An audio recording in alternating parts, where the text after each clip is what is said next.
I thought I wouldn't have to do something like this, but it is turning out that it seems like I'm going to need to try. I had 2 routers after this, actually 3 routers. One was an Asus, forget, I'll put it up here. I ended up returning that one because it had many problems, even after I got a replacement unit. And then I had a Linksys MX6200 just to say I need something just to get basic stuff working, which it worked for a while. But then, like most of these router vendors, they don't tell you when they stop issuing or providing security updates. So about a year ago, I realized that the router was not really being supported anymore. It seems like it's still on their website. It's vague, and I don't like vagueness when it comes to security.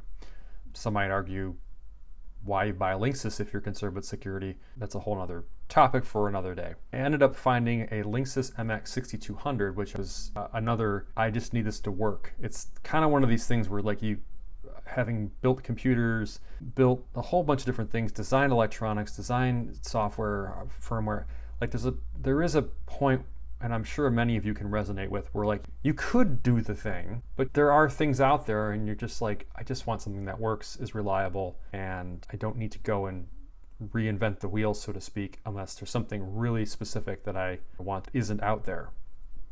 This MX6200 has been okay in that it's quite fast. I started experiencing these weird issues with the 6200, which I'll go into more detail in a separate video about the MX6200 and maybe more broadly about Linksys, but they responded quickly and replaced the router under warranty, although I don't want a replacement because it's not something that I feel was really a hardware issue, but rather a firmware issue, but they refused to admit nor even discuss what was going on with the firmware. I got the replacement. These issues continue to persist. And the issues specifically are just, I have a bunch of devices that I don't want them going on the internet. And I've had these block lists on every router, including this one. I set up the same thing the same way on the MX6200 and quickly learned that for some reason, in Linksys infinite wisdom, they decided to limit the number of devices that you can actually put on a parental controller block list to 14 devices, which is just silly. There's no other way to state it. Apparently they're aware of the issue and they're looking into it, but it's been months, and there's been enough firmware updates to add device support to products sold in Singapore, but nothing else in the way of improvements. So this brand new router that I bought is limited to 14 devices that can be put on parental control. Then the second issue is that it just randomly decides to turn off parental controls, and it's happened about 6 times now, and doesn't tell you that it's happened, doesn't give any indication that there's a problem with the router, doesn't restart itself, just kind of suddenly everything can see the internet again, which then when I go to check on the router and see what's going on, if I just click on the parental controls or the family time or whatever weird thing they call it, sometimes it will just suddenly start blocking all the devices again, which is really suspicious. Very much a firmware issue.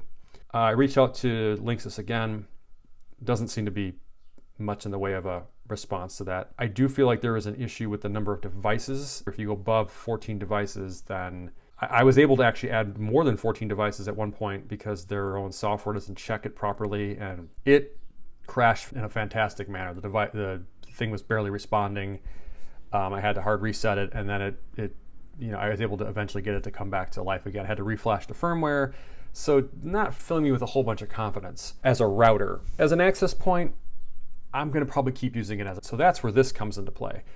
Digging out the old RT-N66U. Can I make this into a router with a local network gigabit in and gigabit out, then have the MX6200 basically hang off of it as an access point? And what I found was that I thought that basically this was end of life and there wasn't going to be any support anywhere for this platform anymore until I happened on to OpenWRT, which I found that no, there is, as of very recent, as of March 2024, they're still releasing updates for this particular platform, the RT-N66U. I am willing to give it a try, considering the fact that when I looked into when Linksys was trying to do troubleshooting, and I went into the sysinfo.cgi, was able to pull the build, and I found the Linux version that it's running, which is 5.4. I think it's like 164 or something like that. It's not the current version or near the current release of 5.4.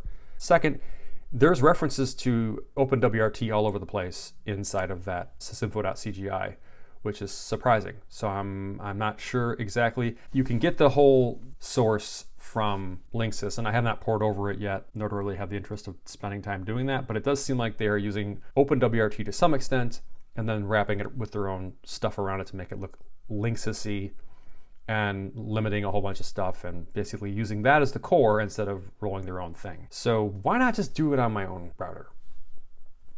A couple of things here. One, this has been sitting for 4 years. A couple things happened. The power adapter got smashed, and this is the one I'll be using. It is a 17.6 volt adapter. It has been verified and it does work with this just fine. So those that are looking to replace their power adapter, it's a pretty quick little thing that you can do. What I'm going to be doing as a short-term solution is not something I'll be doing as a long-term solution for how you interface it with like one of these clone Wago connectors. The second thing you're going to notice is that I'm missing a bunch of the screws. I don't know what happened. I had everything put together in a space to come back to it and work on it. I can't find the screws for it. What I'm probably going to do for a temporary test is for this EMC shield, I'll mount it in its place and then hold it in with foil tape and just wrap the foil tape around to bond it to the heat sink here, but not to go too far and to actually interfere with the heat sink operation. I think what I've got right now is just a bunch of foam pads. I think I'm going to keep them as foam pads for right now. If it doesn't work, or if it seems like it's overheating and not performing well, then I'll come back with, yes, I didn't buy this specifically. This is from the HP Stream laptop project where I opened it up and pulled off the passive cooling, and then I re-thermal pasted it. So I've got another 3.9 grams of thermal compound. So that I might do, but I'm not going to do it immediately.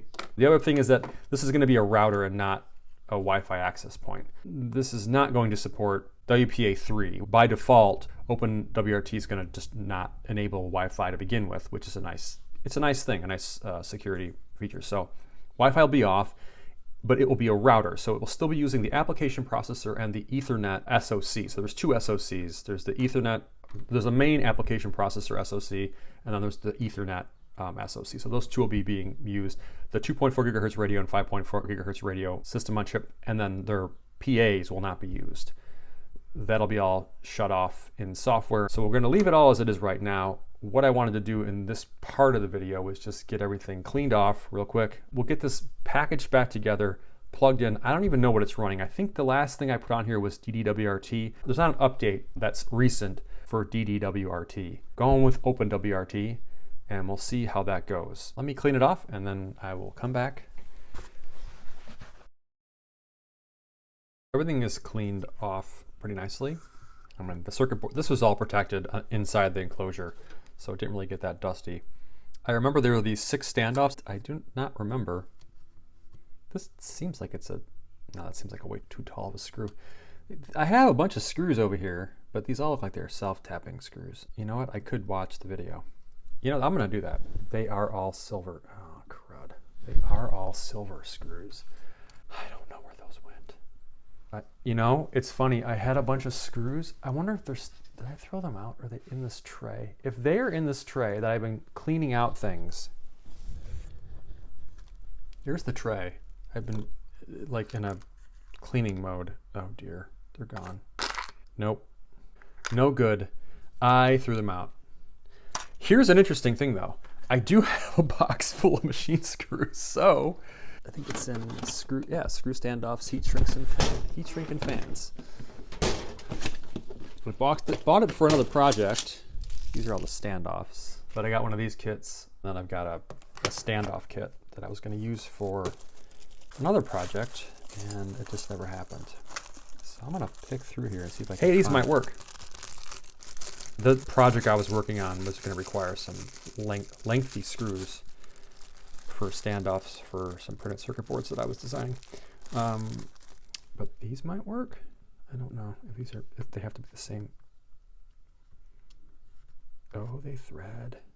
There's even a little tool that did it come up? They're all hex. Yeah, they're hex. It's not Torx. They do fit, and they thread in, and they're not cross-threading or anything. They are standing out.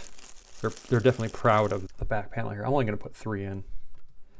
If this all works, then I'll just come back and put them all in there. It doesn't seem like it's holding it super tight because I feel like these are bottoming out. Hey, we got free tools in here. It's stopping there. And it's still loose. But at least it's holding it in place. I do appreciate that. So even if it doesn't tighten, actually I could put a washer behind it. Let's see if I got any washers. Side quest. These might work. Is this tightening down now? Is this stopping? And oh. Yeah, awesome. Awesome. Well, that was a surprise. That was totally a surprise. This is now on and nice and tight.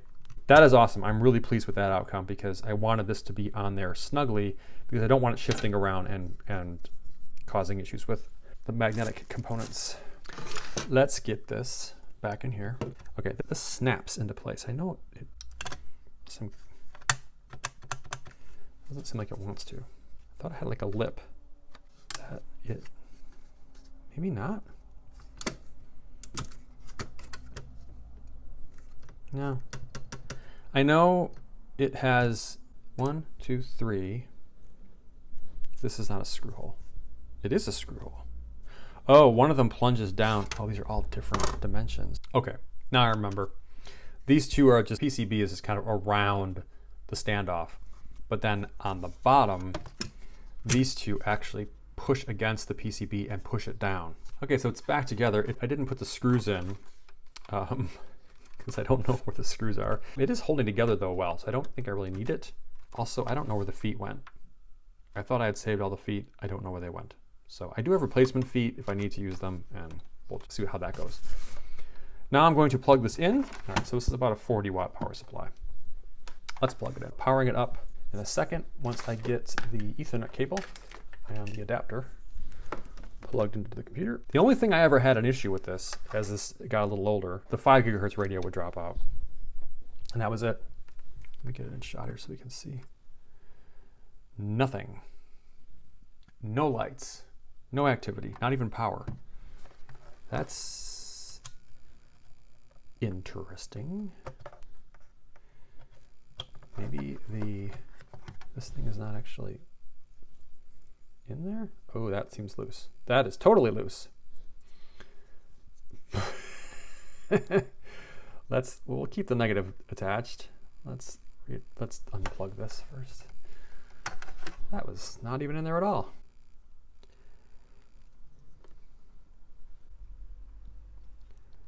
Wire underneath that clip. There we go. Now it's nice and snug in there on both sides. Cool. Let's plug it back in again. See what happens. Hey, lights. Port 1 light is on, which is what is connected to my computer over here, just off camera. Okay. It does seem like it is up now. I see the 2.4 gigahertz radio and 5 gigahertz radio are on. Let's try this again. All right, so we're going to allow the hub to connect. And I'll just minimize that, and then we'll reopen a new private window. I'm pretty sure it's this. Yeah. Oh wait, did it? Oh no. Nope. It's connected to my Wi-Fi. Wi-Fi is off. And then there we go. That is active. Won't have internet. Don't care. Unauthorized. That makes no sense. Try again. There we go. And this, I don't know what the password is. Oh my goodness, it is running. Oh, it's the Merlin. Okay, it's running Merlin. So I did try using Merlin's LTS fork. No, it's not Merlin's fork. This is somebody else's project, I believe. And it's ASUS W. Yeah, I think this is from. So Merlin was making the. Okay, yeah, I'm not connected to the internet, so Merlin was making the small little tweaks and modifications to the ASUS firmwares and fixing bugs and issues that ASUS wasn't fixing. Strangely, they stopped supporting the N66U, even though ASUS kept supporting it, and they moved it off of their different branches of firmware. It was on the 374 branch initially, then 380, and then it went up to 382. And I thought perhaps they were going to carry it forward to the 384 branch, but they did not. You can't find this router on their website anymore. It's end of life for the router, according to ASUS.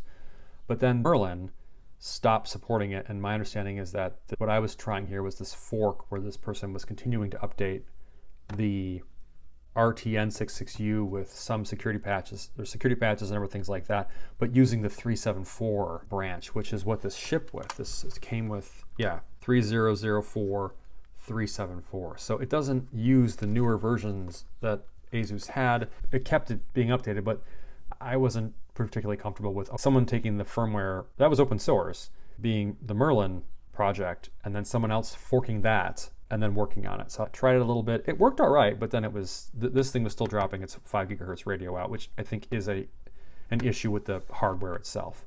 So let's do this. I got to get back on Wi-Fi. Actually, I may not need to because my downloads might have, no, of course I don't prepare ahead of time, so I don't have the TRX file for OpenWRT. So let me get back onto Wi-Fi here. And then I will look up OpenWRT. Yeah, you'll get there in a second. Come on. There we go. OpenWRT. If I just come here and look at the current stable release, OpenWRT 2305, and I look for download a firmware image for your device, firmware selector, type in my router, RT and 66U. There it is. So if you've got one and you want to keep using it, this is what I would recommend doing. So we're going to download the firmware. This should get us to a pretty good start. These are all the packages it'll install. Obviously you can add things and then request a build. I'm just going to run it with what I've got. Let's disable Wi-Fi here and switch back over to our router. And that says 6.2 megabytes. Is it really that small? I forget how big the firmware versions were. I mean, the firmware versions that I saw for the updates to like the, I mean, I think it's because it has a package manager and you can install whatever you want to install, but that's quite small. Okay, let's do it.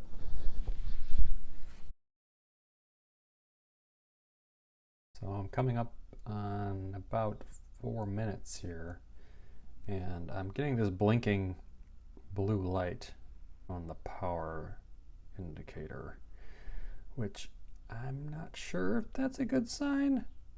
Oh, and it just stopped blinking. Firmware upgrade is done. Please reboot the RTN66U manually. I don't know if I want to do that because I feel like it should just do it by itself. And it looks like it's up. So root and no password. I guess it's no, yeah, go to password configuration. Here we go. Yeah, this is running 5.15.150. So much newer version of of Linux, which I think is the current version. Let's get like a type, that'd be awesome. Here we go. So the current version of 15. Let's go back to here. Uh-oh. Oh, I got unplugged. Ah! So everything disappeared. 5.15.150. Long term is on 5.15.160, and they compiled and built this all in like end of March. So that's much better than being on 5.4.162 and then long term being on 5.4.277. So yeah, this is running a newer kernel version than what's in my new router. Surprise. And it's much closer to the current. That makes me feel a lot better, just from the kernel side. It looks like it has the wireless. It shows the wireless BG stuff. It's all disabled. I don't want to turn it on. That's great. Don't need it on. Looks like we got routing, firewall.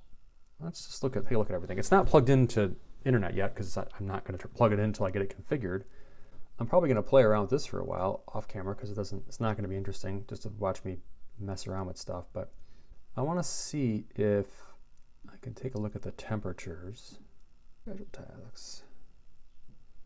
I just wanted to see, I guess overview is probably where we're going to see it. And it's showing memory 72, I think it's got about 128 gigs, 128 gigs, 128 megs of storage. So it's using, oh, it's saying 60% is free. It's using 30 megs and cached about 13 megs. Storage, it's using almost,